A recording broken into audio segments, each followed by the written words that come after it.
Sartre, October 22, 1964, Paris. Jean-Paul Sartre, the world's most famous living philosopher, is informed that he's been awarded the Nobel Prize in Literature. The honor would crown any writer's career, but Sartre does the unthinkable. He refuses it. He tells the press that a writer must remain free, not co-opted by institutions.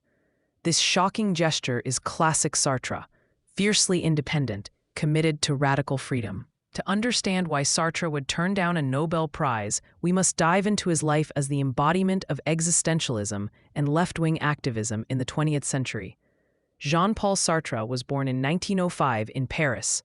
His father, a naval officer, died when Sartre was an infant, so he was raised by his mother in his maternal grandfather's home. As a child, he was small, sickly, and partially blind in one eye, which gave him his signature walleyed look. But he was precocious and developed an early love of literature. Sartre studied philosophy at the elite École Normale Supérieure in Paris, where he met Simone de Beauvoir, a fellow philosophy student who would become his lifelong companion and intellectual collaborator. Their open partnership, they never married, became nearly as famous as their ideas. Sartre's early intellectual development was shaped by reading philosophers like Descartes, Kant, and notably the German phenomenologist Edmund Husserl and existentialist Martin Heidegger. In the 1930s, Sartre taught philosophy at a lycée. He also spent a year studying in Berlin, where he delved into phenomenology. These influences brewed in Sartre as he began formulating his own philosophy. World events intervened. Sartre was drafted into the French army at the start of World War II. In 1940, he was captured by the Germans and spent 9 months as a prisoner of war. He used the time to think and outline ideas. Released in 1941, Sartre returned to Paris, which was under German occupation. He resumed teaching, wrote, and involved himself modestly in the resistance.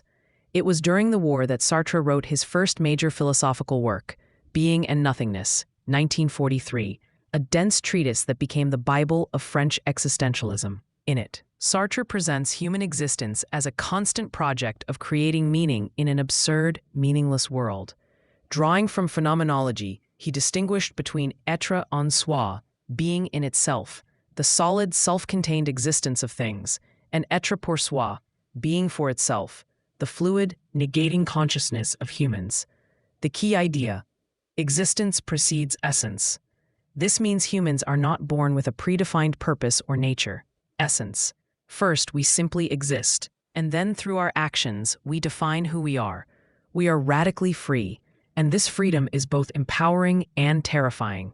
Sartre described the unsettling feeling of this freedom as anguish, anxiety, the dread of realizing that nothing is holding you back from any choice except your own limitations and circumstances, and thus you bear full responsibility for your life. He illustrated this with the famous scenario: a man peering over a cliff feels not only fear of falling, but anguish at knowing he could choose to throw himself off. Similarly, we stand always on the brink of possibilities. Another of Sartre's famous concepts is bad faith, mauvaise foi. This is essentially self-deception, when we pretend we're not as free as we are, often to avoid anxiety or responsibility. For instance, Sartre gives the example of a waiter who plays the role of waiter too rigidly, as if that's all he is, denying his transcendence, or a woman on a date who delays a decision by ignoring the implication of a man's hand holding hers, pretending she can treat it as just a physical thing separate from herself. In bad faith, we either act as pure facticity, just an object with set characteristics, or as pure transcendence, denying any facts about ourselves. Authenticity, the opposite of bad faith, is owning up to our freedom and the concrete conditions of our situation simultaneously. Life in post-war Paris. After the liberation of France, Sartre became a cultural superstar. He and Simone de Beauvoir founded a journal, Les Temps Modernes, which became an influential forum for intellectuals.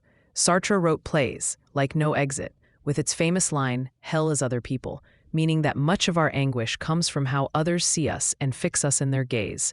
Novels, like Nausea, a fictional exploration of existential angst, and countless essays. He gave public talks that drew crowds of students and bohemians. Sartre's existentialism.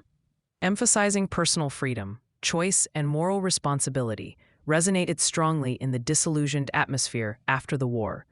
In 1945, he gave a lecture titled Existentialism is a Humanism to clear up misconceptions. People were calling existentialism gloomy or amoral. Sartre argued it's actually an optimistic doctrine. It says our fate is in our hands. We create values through our choices. When he says humans are condemned to be free, he means we didn't ask for this freedom, but we can't avoid it. Even not choosing is a choice. Thus, we must take responsibility for all we do. This, Sartre claims, leads to a kind of humanist ethics. In choosing for ourselves, we are choosing an image of man. We implicitly will that our values be universal. That's a bit abstract, but basically he believed if we honestly confront our freedom, we wouldn't choose in ways that we couldn't also will others to choose.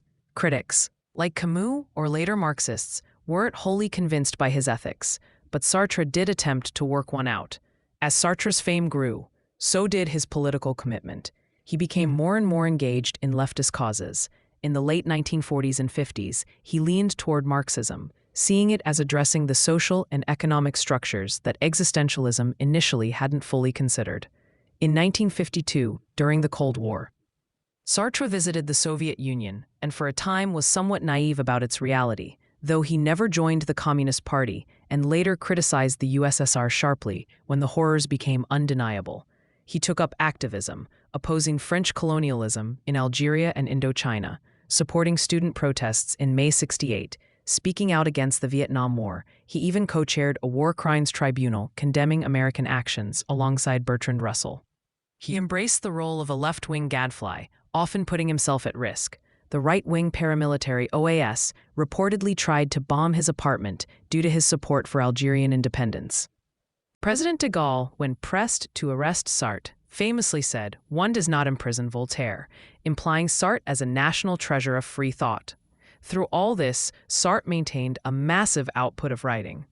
In the 1960s, he produced a gargantuan biographical study of Gustave Flaubert, the family idiot, and continued writing on theater and cultural topics. His style in philosophy shifted more toward an attempt to integrate existentialism with Marxism, notably in Critique of Dialectical Reason, 1960, a dense work exploring the tension between individual agency and collective structures.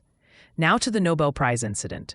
In 1964, Sartre was awarded the Nobel Prize in Literature, officially for his rich ideas in philosophy expressed in literature. He had already in principle decided long ago he would refuse any official honor. He'd previously declined the Légion d'honneur. He saw such awards as turning the writer into an institution, compromising his independence. So, true to form, he refused the Nobel. The Nobel Committee was not pleased. It caused a stir, but Sartre insisted he didn't want to be enshrined or used by anyone, East or West. He also didn't want to have to align his future writings with what would be expected of a Nobel laureate. The gesture was controversial. Some thought it pretentious or ungrateful. Others admired his consistency. Either way, it cemented his legend as the existentialist who lived his philosophy.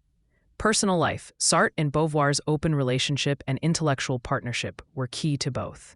They championed each other's work. They had other lovers, some shared, some not. But their bond was central. They spent countless hours in Paris cafes discussing ideas, shaping each other's thoughts. Beauvoir, herself a great existentialist philosopher and pioneering feminist writer, sometimes gets overshadowed by Sartre in public memory. But she was just as brilliant and contributed significantly to Sartre's thinking, and vice versa. They were a powerhouse duo, emblematic of mid-20th century French intellectual life. Sartre's health declined in the 1970s. He had always lived somewhat hard. Lots of coffee and cigarettes, and drugs to stay awake during marathon writing sessions. Plus, he nearly lost his sight, possibly as a side effect of that wartime eye problem. He went blind toward the end. He also became something of a mentor to the radical left youth. He even symbolically edited the leftist paper Libération when he was almost 70. He died in April 1980 of a lung edema. 50,000 people reportedly attended his funeral in Paris, an incredible outpouring, more like what you'd expect for a rock star or head of state. It showed how much he had become the voice of a generation, or two, in France, the conscience of the left, the hero of individual freedom. Legacy. Sartre's legacy is multifaceted. Philosophically, terms like existential angst, bad faith, and existence precedes essence have entered common parlance far beyond academic philosophy. His vision of radical freedom and responsibility influenced not only philosophy, but psychology, existential therapy, for instance, and literature and film. Countless characters and plot lines wrestle with Sartrean choices. Existentialism became a cultural movement largely thanks to Sartre. After World War II, when existentialism spread, young people in Europe and America wore black, read Sartre and Camus, listened to jazz, and talked about authenticity and absurdity in cafes. It became almost a lifestyle. Sartre, ironically, disliked the fad aspect, but it happened. The idea that life is meaningless until we give it meaning is a baseline assumption for many today. Not a shocking revelation, as it was pre-Sartre.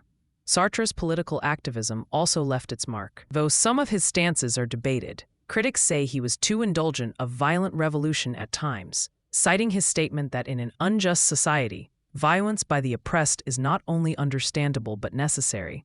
He set an example of the engaged intellectual. He believed philosophers can't isolate themselves in ivory towers. They must confront the world. This conception of the intellectual, speaking truth to power, getting involved in social causes, is very much alive in Europe and elsewhere. Whenever we see scholars or artists signing petitions, writing op-eds about wars or social issues, etc., we see a bit of Sartre's model. In literature, his novels and plays might not be as widely read now as in mid-20th century, but works like Nausea and No Exit remain in the canon as vivid illustrations of existentialist themes. The nausea of realizing the contingency and absurdity of existence. The idea that hell is other people, meaning we can be tortured by how others fix our identity. Though that line is often misinterpreted, as Sartre didn't think humans are inherently torturers to each other. Rather, he meant if relationships are based purely on trying to dominate or be validated by the other, it becomes hellish. Critiques of Sartre include that his early philosophy overemphasized individual choice and ignored the weight of social structures, something he tried to correct later by incorporating Marxism. Others criticize his later flirtation with Maoism around 1970 as naive. Camus famously fell out with Sartre, accusing him of justifying terror by supporting Stalinists. Their split is legendary, marking a fissure in existential humanism versus revolutionary politics. Both perspectives continue to be discussed. Nevertheless, Sartre's core message, that we are free and responsible, continues to inspire. In a world where it's easy to blame systems, genes, upbringing, Sartre provocatively asserts the role of personal commitment. Even if you're shaped by factors, at each moment you have to choose who to be in response. This ethos is empowering, but also sobering. You can't hide behind excuses. It resonates in everything from self-help rhetoric about choosing your life path to political calls for personal accountability in resisting oppression. Finally, there's an anecdote about Sartre during May 1968. When student protesters erected barricades, Sartre didn't throw stones, but he did go talk to them and write about them with understanding. President de Gaulle, though their politics differed, reputedly told his cabinet, "Sartre is France," meaning he was so emblematic of French thought that, like Voltaire or Hugo, he must be handled as a force in his own right. Sartre's funeral turnout confirms that sentiment. He had become a symbol of the free thinker. Today, more than 40 years after his death, Jean-Paul Sartre remains a towering figure in philosophy and literature. Whenever someone grapples with the idea that we must create our own meaning, or whenever an intellectual stands up to authority citing moral duty, Sartre's legacy is at work. In the preface to Frantz Fanon's The Wretched of the Earth, Sartre wrote passionately about the necessity of anti-colonial violence in context. It was highly controversial, but it showed how far he was willing to go in aligning with the oppressed. That fervor, sometimes misguided, often profound, made him a hero to many, a villain to some, but ignored by none. In the end, whether one agrees with all his conclusions or not, Sartre achieved what he sought. He made people acutely aware of their freedom and their responsibility to use it. As he once said, "We are our choices." By that measure, his own life of bold, often risky choices stands as an example of living authentically according to one's beliefs. And that truly is an existentialist life well lived.